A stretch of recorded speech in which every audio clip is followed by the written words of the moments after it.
Hello students, आज हम BA भाग प्रथम वर्ष के द्वितीय प्रश्न पत्र के अंतर्गत अपना अध्याय कर्म के संबंध में जानेंगे। अभी तक हमने कर्म अध्याय के अंतर्गत कर्म का अर्थ, उसके प्रकार और कर्म एवं पुनर्जन्म सिद्धांतों के स्रोत के बारे में जाना था। आज की क्लास में हम कर्म और पुनर्जन्म सिद्धांत के अंतर्गत कर्म सिद्धांत की जो व्याख्या की गई है वो किस प्रकार की गई है उसके बारे में और कर्म के सिद्धांत के महत्व और उसके दोषों को संक्षिप्त में जानेंगे। तो सबसे पहले हम जानेंगे कर्म के सिद्धांत की व्याख्या। कर्म और पुनर्जन्म के सिद्धांत के स्रोतों को हमने अपनी पिछली क्लास में जाना था। भिन्न भिन्न धर्म ग्रंथों और दर्शन में के अंतर्गत कर्म और पुनर्जन्म सिद्धांत को स्पष्ट किया गया है। उसी के आधार पर कर्म के सिद्धांत की व्याख्या की गई है, जो इस रूप में है। हिंदू जीवन में कर्म का सिद्धांत अत्यधिक महत्वपूर्ण है, क्योंकि व्यक्ति अपने कर्मों के आधार पर ही फल प्राप्त करता है। अतः मनुष्य जो कुछ कर्म मन, वाणी या शरीर से करता है, उसके अनुसार ही उसका फल उसको प्राप्त होता है। अर्थात बुरे कर्मों का फल व्यक्ति को अवश्य मिलता है।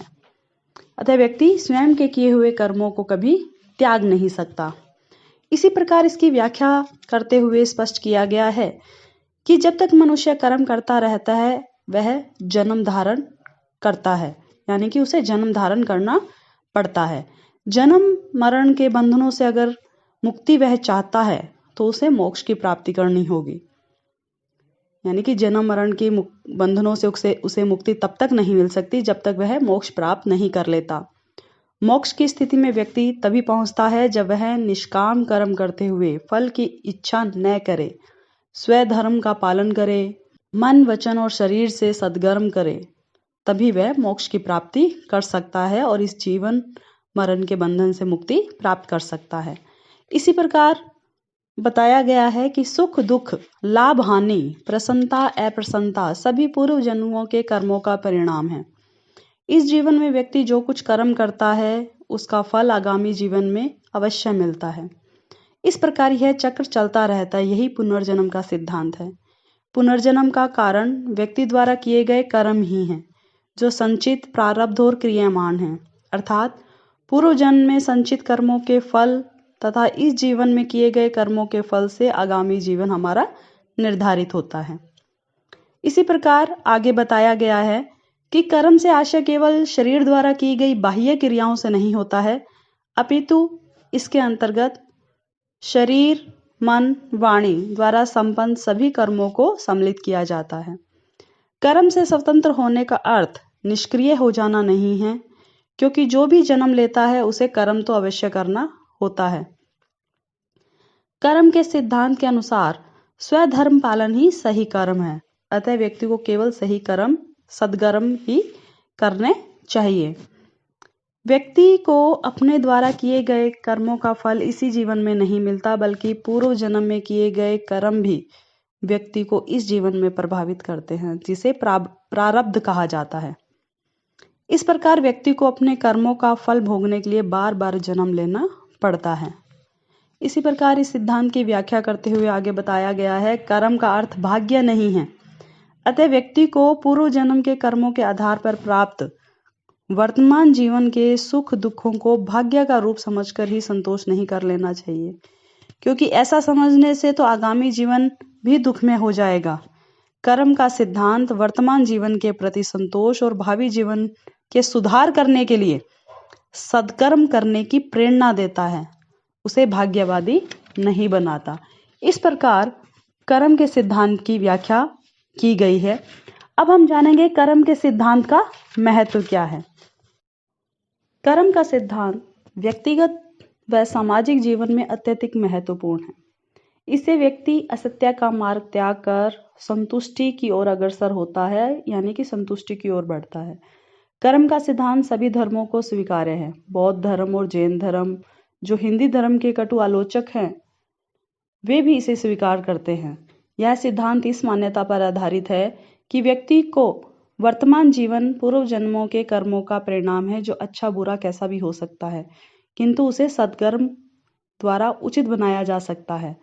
अब हम यहाँ के सिद्धांत के महत्व क्या है उनको हम संक्षिप्त में जानेंगे, जिसके अंतर्गत बताया गया है कर्म मानसिक संतोष प्रदान करता है। इसमें बताया गया है कि कर्म में विश्वास के कारण व्यक्ति सुख दुख सफलता असफलता में भी अपनी स्थिति से संतुष्ट रहकर सामाजिक व्यवस्था के प्रति आश्वस्त रहता है। व्यक्ति को अपने दायित्व निर्वाह की प्रेरणा भी कर्म से ही प्राप्त हुई है। कर्म के आधार पर ही वह त्याग की ओर बढ़ता है। इसी से नैतिक व मानसिक आधार पर व्यक्तियों का व्यक्तित्व संगठित होता है।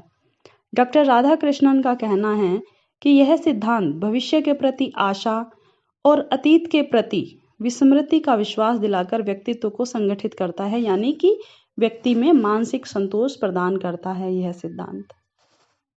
कर्म सिद्धांत के महत्व को स्पष्ट करते हुए आगे बताया गया है, कर्म सामाजिक संघर्षों पर नियंत्रण करता है। अर्थात सामाजिक संघर्षों का प्रमुख कारण अपनी स्थिति के प्रति असंतोष है।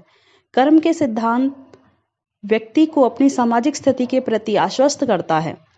समाज में दुष्ट व्यक्ति को मिलने वाले सुख का कारण सामाजिक व्यवस्था का दोष नहीं है, अपितु उन व्यक्तियों को प्रारब्ध का फल है। इसी विश्वास ने व्यक्ति को स्वधर्म पालन की प्रेरणा दी और किसी प्रकार का संघर्ष या विरोध न करने के लिए प्रोत्साहित करता है। इसी प्रकार कर्म का सिद्धांत सामाजिक कल्याण में नैतिक विकास को बढ़ावा देता है। अर्थात कर्म का सिद्धांत इस बात पर भी बल देता है कि सामाजिक नैतिक कर्तव्यों का पालन ही जीवन का धर्म है। अतः समाज का वास्तविक कल्याण इस धर्म को उचित तरीके से निभाने में ही निहित है। कर्म सिद्धांत के महत्व के अंतर्गत आगे बताया गया है कि कर्म सामाजिक संगठन और व्यवस्था के लिए वरदान है। यानी कि कर्म के सिद्धांत से सामाजिक जीवन में सुव्यवस्था व संगठन स्थापित करने में योगदान प्राप्त होता है। कर्म फल पर विश्वास के कारण ही समाज के समस्त कार्य सुचारू रूप से चलते रहते हैं। सभी व्यक्तियों में यह विश्वास होता है कि पूर्व जन्म के कार्यों के कारण ही उन्हें एक विशिष्ट प्रकार का कार्य करने को मिला है, जिसे करना प्रत्येक का कर्तव्य है। इस सिद्धांत ने जीवन में कर्म के महत्व और उसके व्यवहारिक पक्ष को स्पष्ट किया है। इसी प्रकार कर्म के सिद्धांत के महत्व के अंतर्गत बताया गया है कि यह आशावादी जीवन की प्रेरणा देता है। अर्थात कर्म का सिद्धांत व्यक्ति को सक्रिय बनाकर उसे सामाजिक व्यवस्था में सहयोगी बनाता है। यद्यपि प्रारब्ध व्यक्ति के वश में नहीं है, किंतु भविष्य को वह अपने सद्कर्मों से उन्नत बना सकता है। यह प्रेरणा व्यक्ति के जीवन में आशा का संचार करती है, जिससे वह स्वयं को समाज का उपयोगी सदस्य बनाता है। उसमें चेतना का संचार होता है। व्यक्ति अपने धर्म का निर्वाह करते हुए अपने भावी जीवन को उन्नत बना सकता है। इस प्रकार वह आशावादी जीवन की उसे प्रेरणा मिलती है। इस प्रकार कर्म का सिद्धांत अत्यधिक महत्वपूर्ण है, क्योंकि यह इस तथ्य पर बल देता है कि व्यक्ति अपने किए हुए कर्मों को त्याग तो सकता नहीं है, किंतु प्रयत्न द्वारा उनके प्रभाव को अपने अनुकूल कर सकता है। यह व्यक्ति को परहित के कार्यों को करने के लिए प्रेरित करता है। परहित के कार्य पुण्य कर्म है, जिनको करने से पारलौकिक जीवन सुखी होता है। साथ ही यह सिद्धांत यह भी स्पष्ट करता है कि यदि व्यक्ति निष्काम भाव से धर्म और ज्ञान के मार्ग का अनुसरण करे तो पुनर्जन्म के बंधन से भी छुटकारा पा सकता है। इस प्रकार कर्म का सिद्धांत व्यक्ति को बताता है कि वह अपने भाग्य का स्वयं निर्माता है। इस प्रकार अभी तक हमने कर्म के सिद्धांत के महत्व को जाना। जहाँ एक और कर्म के सिद्धांत का कुछ महत्व है, तो वहीं दूसरी ओर इसके कुछ दोष भी बताए गए हैं, जिन्हें हम संक्षिप्त में यहाँ जानेंगे। कर्म का सिद्धांत पुरुषार्थ पूर्ति से संबद्ध था, किंतु कालांतर में इसमें भाग्य या देव की धारणा प्रभावपूर्ण हो गई, जो इस सिद्धांत के लिए दोषपूर्ण रूप से सिद्ध हुई।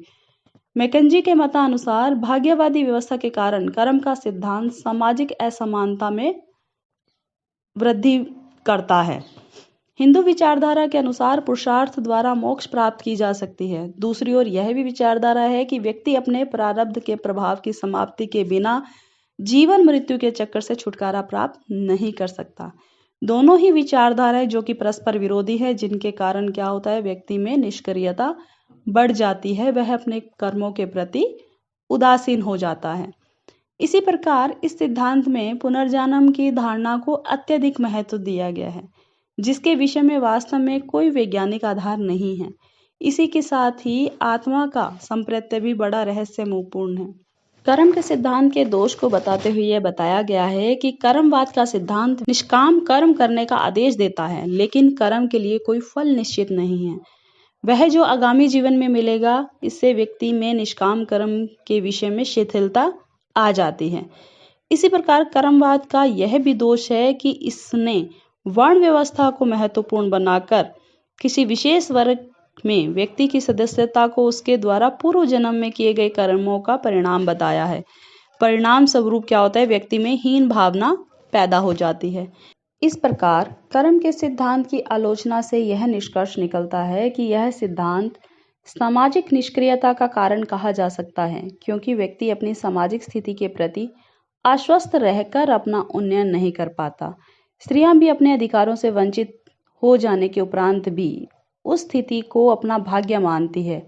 इससे कर्मवाद का सिद्धांत दोषपूर्ण है, जो व्यक्ति को अभाव में ही रहने पर विवश करता है। तो स्टूडेंट्स, इस प्रकार हमने कर्म व पुनर्जन्म सिद्धांत के अंतर्गत बताए गए स्रोतों के आधार पर कर्म सिद्धांत की व्याख्या एवं कर्म सिद्धांत के महत्व एवं दोषों के बारे में जाना।